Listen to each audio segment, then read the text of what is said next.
Poderoso Dios nuestro Señor, que envió los misioneros hasta aquí, nos dio la hermosa tierra del norte y del oriente.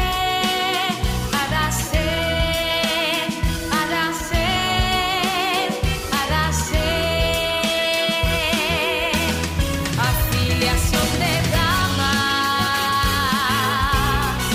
cristianas en marcha.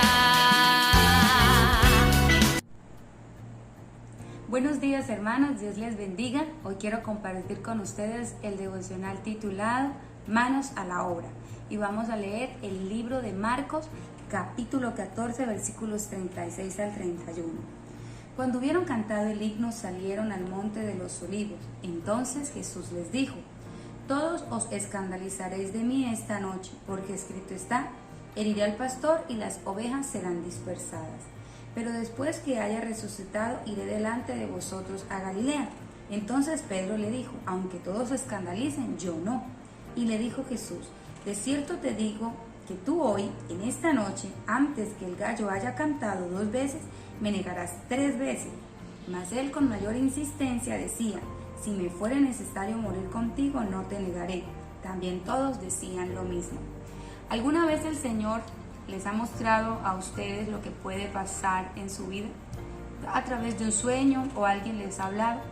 ¿Y cómo has reaccionado frente a eso? ¿Has dado por sentado que así es como va a pasar, o empiezas a actuar con diligencia?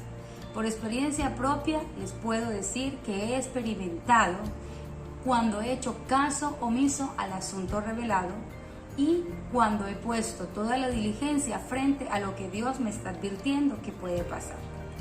En tiempo anterior, el Señor Jesús le había dicho a Pedro que Satanás lo había pedido para zarandearlo. Luego, en este pasaje, el Señor Jesús le habla con más claridad a Pedro lo que iba a hacer. Entonces, ¿qué debía hacer Pedro? Es interesante resaltar la advertencia de Jesús a Pedro que iba a ser zarandeado. Vale la pena pensar si lo que Dios nos muestra tiene que acontecer o me está alertando. Una pregunta: ¿le estaba diciendo Jesús a Pedro que ya estaba predestinado que le iba a fallar? ¿O le estaba dando una advertencia para que propusiera en su corazón depender más del Señor en oración y no en sus capacidades?